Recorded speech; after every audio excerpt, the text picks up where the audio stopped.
How's it going, guys, and welcome back to ABTFM YouTube channel. Today we're back with another episode of the Season 3 Football Talks, and this is a show where me and a guest talking about his favorite club and football in general. And in this season, we are just going to do a recap of the season. And joining me today is an FM content creator who is a part of the FM Scout, but also having more than 2K subscribers on his YouTube channel himself. So let's welcome Jake from JakeCooperFM. How are you doing, buddy? Thank you very much. I'm doing all good, thank you. My Yep. team's playing well and YouTube's flying, so yeah, very happy with that. Nice. Do you just want to do a quick introduction about yourself and tell us about your favorite club? Yep, so my name's Jake. I make Football Manager videos on my own channel, Jake Cooper, but the majority of you, if you do recognise me or notice me, it's because of FM Scout. Me and ABT met there when we was working on FM Scout, and yeah, been making Football Manager videos for just over a year now, and the team that I support is Chelsea, and I've supported them for as long as I can really remember. Yep. All right. So let's just start with Chelsea, right? So this Yeah. question might sound a little bit stupid, but why Chelsea? Why not Arsenal? Why not Spurs? Okay, so I was born in 2000, so early 2000s, obviously everyone really knows it was Manchester United, a bit of Arsenal, and Chelsea started to come into play as some of the better teams. But my brother supported Manchester United. I wasn't really, I had a Manchester United shirt when I was really, really young just because he supported it and I followed. But at the age of like 3, 4, 5, whatever it was, I was watching England and I really liked the player Joe Cole. And from there, I just followed Joe Cole and he played for Chelsea and then supported Chelsea from there on out, really. Nice. That's how I remember it anyway. So 3 or 4 years old, start supporting Chelsea. yeah. Nice. I think I've got my first shirt was in like 2005 or 2006 or something, Joe Cole on the back. So Joe Cole. All right. yeah. So, and what did you think when Joe Cole left Chelsea and then joined? Well, at that Liverpool? point, yeah. Well, I'm glad he did so well at Chelsea and not so well at Liverpool. But True. I was watching him for long enough to the point where you stop just watching him and you watch the whole team. So by the time he'd left, that was just a bit of like a background thing. I was then focused on Chelsea as a whole and have been since. So very happy with that. With the likes of Drogba and Lampard, it was hard to go wrong, really. Yes. All right. Any interesting story that you can share? For example, like your first game at Stamford Bridge. So living in Leicester, obviously, I don't really get much of a chance to go to Stamford Bridge, and people say, "Oh, plastic fan" or whatever it is, but I don't believe that stuff. But I did get to go once. My dad took me for like my 13th birthday, and I think it was Chelsea against Everton. It was 0-0 for 90 minutes. It was one of my first football games, and the game was just 90 minutes. And just as we go to walk out to beat the traffic, we went to head into the area where you can, walk out the stadium. Just as we were about to, we had a corner, and I think like John Terry deflected off him or something and went in. So I almost missed it, but we just saw it, and yeah, we won 1-0. And yeah, that's my favourite memory, I think. One of my favourite memories anyway. Just from being there, being that's good enough. Like, yeah, that's good really, fun. really good. Got to visit London too, so that was nice. I had a really nice cookie on the way in, so and a hot dog at the Chelsea ground. Very expensive, but very good. Okay, all right.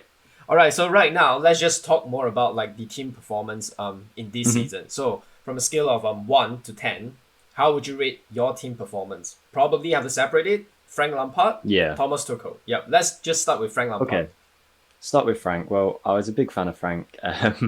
Not as much towards the end, but obviously I still love him as a player and stuff. But as a manager, he was slightly out of his depth, I think. But I also think without him, we wouldn't have had the success that we had now because he brought through a lot of the younger players that have been performing way above some of the big money signings. So considering we were doing pretty well in the Champions League at that time and the FA Cup, he's the reason we got out the group stage. So I'd give Frank like a 5 or a 6 because the Premier League performance wasn't good enough, but everything else was going pretty swimmingly, to be honest. I wasn't too displeased with it. I was quite surprised how quickly he got sacked. Yeah, but then if you move on to looking back Thomas at Tuchel, the result, actually, I thought I have the same thought as you as well. Like Frank Lampard, that's like too early to sack him. Actually, it depends. Like look at the result itself. It's actually not that bad, to be fair. Yeah, it's not that but bad. then I can't really begrudge the board because they bought in Tuchel, and Tuchel obviously got a lot of, whether it was the most entertaining football or not, it doesn't really matter in my eyes. We got a lot of good results, and who knows if Frank had saved one extra game and lost or draw that game, then based on how the league finished, with it going almost down to goal difference on the final day of the season, pretty much getting to top 4, I think it ended up being a point or so between Chelsea and Leicester, but 1 point difference could have made a huge difference. So probably the right decision by the club, but yeah, it's a bit harsh on Frank. I hope he gets another job somewhere else. Yep. And what about Thomas Tuchel? Thomas Tuchel. What more can I say really? It I has to mean, be 10 out of there's some 10. people who, yeah. I mean, you get a lot of fans with any manager. You get a lot of fans where it's, people are very, very for that manager or very against. Particularly Chelsea. I remember Sarri came in, everyone hated him or loved him. Same with Kante. But Tuchel, I don't understand how people can say that they're bad things about him. He's really good with the media. Yes, his football might not be the brightest thing, but when we do play the way he wants us to, it does go really well. And I'm just as happy to see us defend well for once. Yeah, a 10 out of 10 Champions League. Yeah, brilliant in my eyes. Oh, like really? Like, wow. Does people really hate Thomas Tuchel? Like, they actually criticize him? People do criticize him, 100% they do. Like, obviously, everyone has it, whatever team you support. If you go on Twitter or something, you just have the feed of, like, you'll have Liverpool news, I assume, right? It's always Liverpool news and Liverpool accounts. Chelsea accounts are the same. We have one bad result against West Brom, and it's Tuchel needs to move away from 5 at the back, blah, blah, blah. All that stuff happens. And yeah, I mean, Chelsea fans are very polarised and everything. Yeah, people have to hate on something. People say Mason Mount shouldn't be in the starting 11, despite probably being one of the best players in the Premier League at the minute. So yeah. All right. Okay, let's just move back to Frank Lampard. So let's just talk a bit more about Frank Lampard. So what do you think it went wrong? Is it the defense, or is it like the dressing room? Because I think rumors are saying that he actually lost the dressing room, right? Yeah. So yeah, what do you think? His lack of experience didn't help him, but I don't think he performed that badly on the pitch. However, there was no like clear idea in the way that he played. It was always different every game, which I suppose works for some managers, but all the best ones, Guardiola, Klopp, Tuchel, if you want to, Conte, have their way of playing. They don't adapt based on the other team. Like Chelsea were doing that. We come up against, let's say, Fulham. Instead of just playing like our best team, we play a team to counteract Fulham, which is one way to think about it. But I think if you're a team like that, you really just want to dominate the game in your own style. Yep.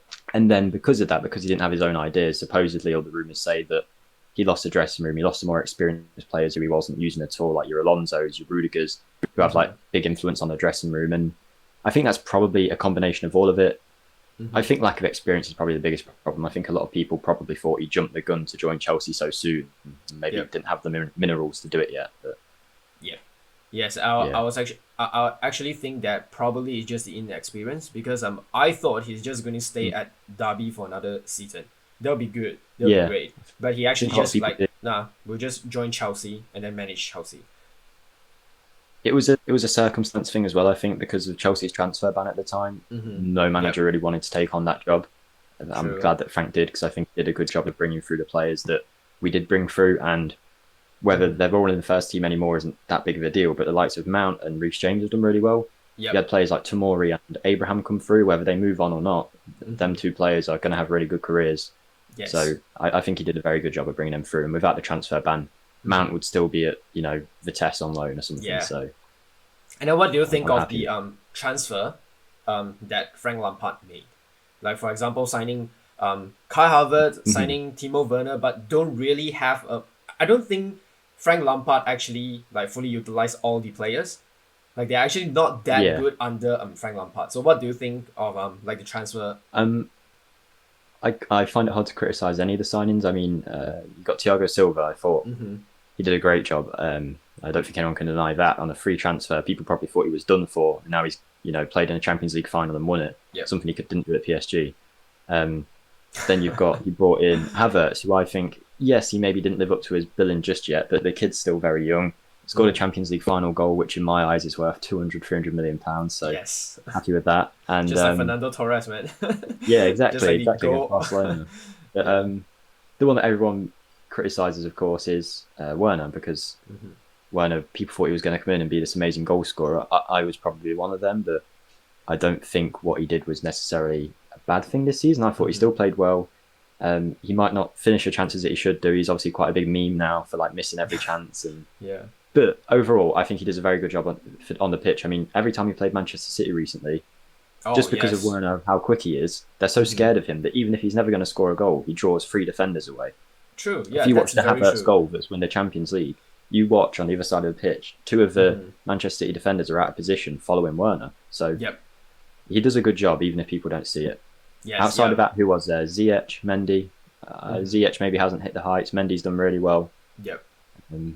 I can't think of any more off the top of my head. I'm probably missing one. Chilwell. Yeah, Chilwell's been amazing. Chilwell's good. Yeah, I think he's got that left back position sorted, which I'm very happy with because Alonso was always one game he was great, one game he was awful. Just depended what mood he was in. Chilwell is at least balanced in that way. Yep. Like, all right, like speaking of Alonso, let's just move on to Thomas Tuchel. So yeah, because Thomas Tuchel actually played Alonso Yeah, he ahead did of a little Chilwell bit. for a couple of games. Yep. And then what do you think of Thomas Tuchel in general? Let's just start with this question. Tuchel, I think, did a very good job in terms of balancing it out with the players. Like there were players that were not featuring at all, like your Rudigers and your Alonsos, who he brought in, and he really made it feel like everyone was part of a team. Even your Emersons, who appeared like 3 times under him. Yep. Everyone was clearly under the idea of I'm going to play my part for the team, and I think everyone did that. I think he used the squad that we had very well. I still think we should probably get rid of some of them players. Your Alonsos, for example. I wouldn't Emerson, be. Emerson, Yeah, for example. Emerson, even just for his sake, he could definitely go and play first team football somewhere else quite well. We've got a lot of players to sell. Your Bakayoko's going to come back, your Batshuayi. So you'll have to deal with all that now with all the players coming back from off loan. But I think overall his squad management was really, really good. Yeah, and another thing that I find Thomas Tuchel did very well was the defense, like tactically defense. He just did it like so well because like Frank Lampard's spells failed because of defense, but possibly we were because of decent in defense. attack, But then I think Thomas Tuchel Tuchel did just his defense was awesome. I mean, you've got players like Rudiger and Christensen. Rudiger was completely out of it. Had been average when he played for us. He was never really bad, but he was always just another defender to have. Christensen was always seen as this guy who had potential, but he's probably missed the mark now, and he's not physical enough. And then he came in, and up until his injury, he did amazing. Obviously, Thiago Silva then took his spot, and no one can complain about what that man does. But I'm very happy with the output that he got from all of them defenders. Even Azpilicueta comes back in the team, and he's captaining our team to a Champions League final. So. Yeah, and then the interesting thing is towards the end of the season, actually he played Reece James as the centre back, if I'm not mistaken. And then Azpilicueta was playing like more like a right wing back. That's just interesting. I'm like, wow, wait. I think it started in the Leicester matches, from what I remember. Yes. He put James at right centre back. We played Leicester in the league and the cup straight after another, and despite the fact that we did lose the cup final, congratulations to Leicester, but in that game I thought we marshalled it perfectly defensive wise. The goal came from a screamer from Tielemans. Nothing you can really do about that, but the rest of the game they didn't give Vardy a sniff, and that was Reece James's job, I think, because he's got the pace to keep up with Vardy. I think he did a very good job on Vardy, and if it wasn't for that Tielemans long shot out of nothing, we would have been fine, I think. Yeah, that goal was just... It was. I'm in Leicester with a family of Leicester fans, and I'm a Chelsea fan. So when we were watching that, it was a bit heartbreaking. I was happy to see Leicester do well. I don't think anyone can really hate on Leicester. They're a great team. Yeah. Such a shame that they actually missed out top 4 once again in this season. I know, but very harsh. Yeah, Brendan Rodgers was doing so good in Leicester. He has been for a long time. All right, let's just move on to the next question. So next season prediction. What do you expect from Chelsea next season? Right. So go for the title? As much as I said this season was a 10 out of 10, if you take away that if we'd lost that Champions League final, what would people have said then? We would have lost 2 finals, both the FA Cup and the Champions League, and just scraped into top 4. Most people would say that's a failure of the season, but then you had the Champions League, you can't really deny that that's a success. I would not expect us to do so well in the Champions League again. I don't hold any hope out for that. If we do, then great. But, knockout stages of the Champions League again, I'm happy with. I'd like to win one of the 2 cups, because I think we should at this point. But league is obviously the main reason you're asking. And I think league-wise, we will compete at the top again. But I don't think we will win it, because I think Manchester City, should they get Harry Kane, which seems fairly likely. Some people, like I had people in the FM Scout videos, I said that Harry Kane was on the move, and these Tottenham fans were in the comments like, he's not leaving, he's so happy here. I'm not so sure. I'm not so sure. Yeah. I think I said to him, didn't he said that he wants to leave? And then someone was like, no, he just said that he wants to win trophies. And I'm like, yeah, so he wants to leave then. I expect him to stay in the Premier League, and I think Manchester City will be the place for him if they get someone like that. They're a very scary team on top of what they already are, consistency-wise as well. Liverpool, I expect to bounce back too. Maybe not challenged right at the top, but I think you'll definitely be in the top 4 more consistently this season. Manchester United, maybe. But I think it will be another top 4 kind of season, although I hope we do push on and really close the gap on Manchester City because they're just going to walk away with it for 5 years if no one stops them. Yeah, true. But with Thomas Tuchel, right now, like Chelsea, you can definitely see that you guys can challenge for the title. For sure, 100%. I hope so. The problem will be the smaller games, like your West Broms, for example, your Aston Villa game. No offence to them teams, but we go and beat Manchester City and then get absolutely battered by West Brom. It makes no sense. So I think we need to sort them kind of games out. But overall, I expect us to do a lot better, yes. Yeah. All right. Let's just move on to the next segment, which is let's just talk about the best and the worst in this season. All right. So let's just start with best moment of the season. I mean, like... obviously, it's the Champions League final. FA Cup would have been great as well, but Champions League final, I can't even say get into the top four because we lost on the final day of the season. So that wasn't a nice watch. We had to thank Tottenham for beating Leicester. But Champions League, you can't really deny that was a great moment.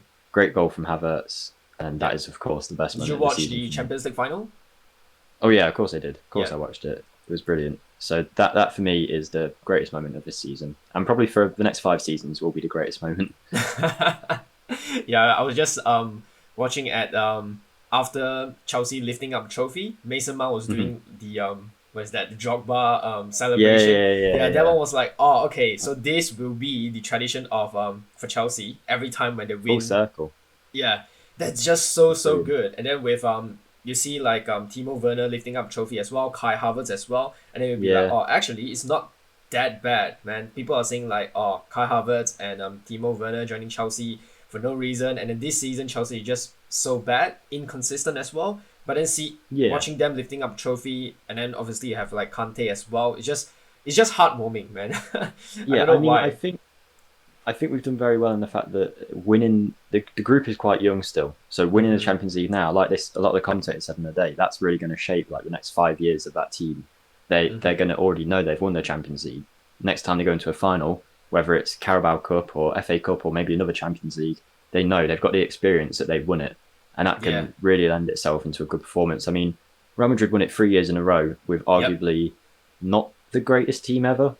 But 3 Champions Leagues in a row is amazing. But their team arguably wasn't that great. Of course, it was good, but there have been better teams that haven't had that much success, and it's just because winning breeds winning.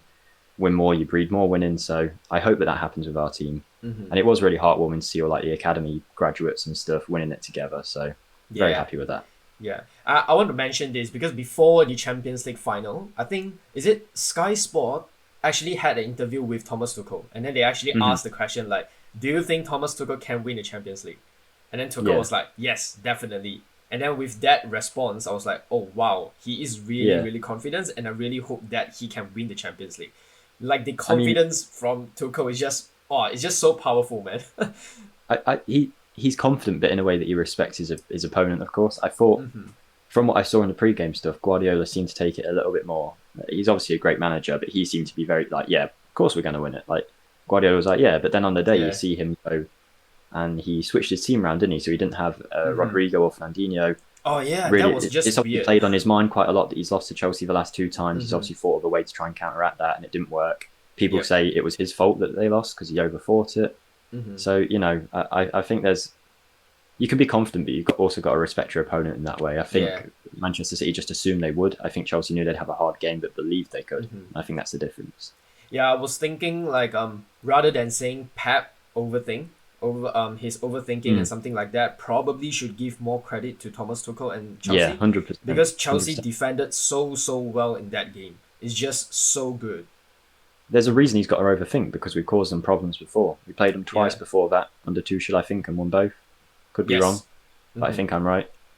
League and Cup. League and the Cup, yes. Yeah. Yeah. All right, let's just move on to worst moment of the season. Yeah. What do you think? Yeah. What is your worst moment of the season?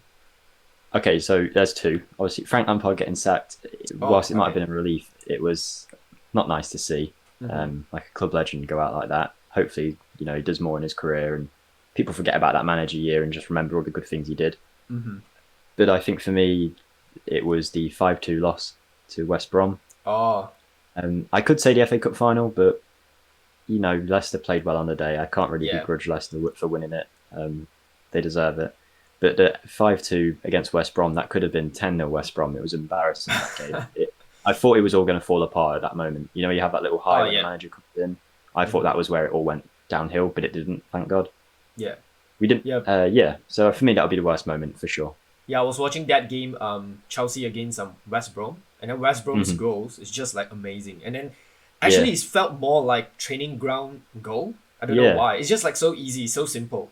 A few There was passes. one goal they scored where their defender or their goalkeeper just like hit it, long ball over the top. I think it's first their goal. striker probably. the striker brought it down and just lobbed the keeper, and I was like, what just happened? It was like a game of FIFA. It's so easy. Yeah, that's true. Yeah. So for me, that would be it. Yeah, right here, I wrote down losing twice against Arsenal. Is that one of the worst moments as well? It would be, but sorry if there's any Arsenal fans watching, but they don't seem like a threat anymore. Like if Arsenal beat us twice and then won the league because of it, of course, but they win a game where the one that I remember, the most recent one, we dominated them. And they scored from a Jorginho almost own goal that the keeper had to flick it out and then they tapped it in, and that was all they did all game. And I was saying when I was watching it, this feels like Chelsea are playing a non-league side in the FA Cup and a non-league side are just trying to hold on. He's got Aubameyang. Arteta had Aubameyang playing basically centre back in the box, and everyone was in the box. And I thought, if you're an Arsenal fan, you might be happy winning the match, but surely you can't be happy with how they play. Yeah, yes. Which maybe goes against the thing I say about getting results, but Arsenal just declined so much in this season. They've got the potential, but I don't know. I think under Arteta they won't go that far. Yep, me too. In my opinion, anyway. I agree. Yep. Then it might be a change. That will let's be not another get into topic. Arsenal. We'll be here all day. Yeah, sure. All right, let's just move on to the best player in this season. Okay. Can I pick a couple and then we'll choose the best? Sure. You can just pick a couple and then we just choose one. Kante, obviously. Kante is amazing, but considering he was out for quite a lot of a season, I have to go for Mason Mount. I think Mason Mount's been amazing. I don't think there's any part of his game that he really lacks. He can defend. He's physical. He's quick. He can pass. He can shoot. He's a team player. He's what's the word? He's really just level-headed. He's not too big for his boots. He's not got a big ego. Yep. Plays for the team, not for himself. Can play in a variety of positions. So for me, it's Mason Mount. Kante's obviously amazing, and just a quick shout out to Mendy as well in goal, because he might not make the most amazing saves, but the defense feels a lot more comfortable with Mendy in the net. Yeah. And when he came in, things changed quite a lot. So for me, it would be Mason Mount, but the other two are honourable mentions. Yeah. What about Thiago Silva? Brilliant, of course. He was out for a fair bit of the season, but for what he does for the team, he's done amazing. Although the reason I didn't pick him was because the defensive effort was a group thing and not just an individual person. True. So I feel like I could pick Rudiger, I could pick Reece James, but I just think the way that the defence as a whole plays is great. And also, when Frank Lampard was there, Mason Mount was still playing really well then. So true. Thiago Silva maybe not so much in that defence with Chelsea, but Mason Mount for me. Yeah, I agree with you. Actually, I feel like Chelsea defense is getting better. It's just because of the team effort. It's like it is. The group. Yeah. So if one player falls, they all fall. That's how it will work. Yeah, agree with you. Mason Mount is like the I think he's the Chelsea player of the season, isn't it? Yeah, he was. Yeah. He got voted player of the season, deservedly so, in my opinion. The assist for the Kai Havertz goal in the final as well was very good. Oh yeah, that was a brilliant pass. Really good brilliant pass. Yeah. The weight of it, just for it to fall right in front of Havertz, was brilliant. Yep. All right, let's just move on to the last question, shall we? Worst player in this season. Ooh, see, everyone will probably be expecting Werner here. I could go for the likes of Alonso and people like that, but they didn't really do much wrong on an individual basis. There was, in the Lampard times, I think Alonso was really bad, and to the point where I think one guy just left and went to sit on the team bus after he got subbed off, if you believe what you read. But I'll go for biggest disappointment instead and say Ziyecho, because he came in and I thought out of any of the signings, he'd have the biggest impact. He did get some big goals, but I thought he'd be, a De Bruyne style, Fernandes style, best midfielder in the league candidate, when in reality he was just like a third choice right winger. I thought he would be a lot better, and I still think he could be, but I'm not sure about him as much as the others. Yeah, I have Timo Werner written down right here for me. Yeah, and then I have another name. It's actually Christian Pulisic. What do you think of Christian Pulisic? See, that's tough because his season was underwhelming. 100%. But I think people have their expectations too high on him because he had really good form towards the end of last season. Oh, yes. But overall, I don't think he's had a worse season than some of the others. I think he's a very useful option off the bench. Yeah. Yes, he sometimes goes missing, but he's also had games where he's been the most crucial player. Mm-hmm. Yeah, Christian Pulisic. Last season, the final game against Liverpool, he was so brilliant. Oh my god. Yeah, he was. People forget as well, everyone talks about, Havertz is only 20, whatever it is, 21, 22, he's got time. Just because Pulisic has been around for longer, people think he's this like 26, 25-year-old star. Yeah. He's still like, I don't know the exact age, but I'm sure he's under 23 still. Yeah, he's actually quite young. Christian Pulisic. Yeah, he's still got plenty of time, and he'll be playing in 10 years' time still. Hopefully for us, and hopefully doing a lot better. But he had injury problems too. I'm sure he'll do better next season. A little underwhelming, but he still had his big moments. He scored against Real Madrid, I believe, or Atletico Madrid, one of them in the Champions League. I think it was Real. It was Real, yeah. Yeah. So you can't complain with that kind of thing. Do you think he's going to be one of the starter in next couple of season? If it's under Tuchel, no. I think under Tuchel, the way that we play, there's outside of maybe 3 or 4 players, there's no actual 100% starters. He rotates a lot based on games, based on what we've got coming up. I expect him just to be a rotation option and probably our biggest option off the bench too. I think he's really good off the bench with his pace. But I don't expect him being a regular starter now. I think there's too many players that have played their way into the team ahead of him so far. Yeah. But maybe a good bit of form and he'll be in there for sure. Yeah. So next season, you still think Timo Werner, Kai Havertz, and probably Hakim Ziyech or Mason Mount in the front three? I think Havertz will play pretty regularly. Werner pretty much all the time just because of what he offers. Unless we go on and buy like a Haaland or a Kane, which we won't. I think that'll be what we do. I don't see us going out and getting a £100 million striker that means that Werner doesn't play or anything like that. I think them players will stick around for a long while now. All right, then I guess we will just end our show right here. That's it from me. And then thank you, Jake, for joining me today. Yeah, it was wonderful talking to you, man. Yeah, it was great fun. It was our first time really, speaking to each other properly, not over Discord. Yes, true. We'll just keep on speaking on Discord, but not in face to face. I mean, like this is still virtually, but then it's just good to just talk to you. It's nice to actually see the person that you're talking to the whole time. Yeah, definitely. All right, guys, I will just link Jake's social media down in the description box below, and make sure you guys check out his content on YouTube. So if you enjoy watching content, make sure you hit the subscribe button, leave a like, leave a comment, and share it to your friends. Also, don't forget to follow me on Twitter. It's ABT_FM to join the discussion of football. So once again, thank you, Jake. Thank you very much. Thank you. And then I'll see you guys next time. Bye-bye.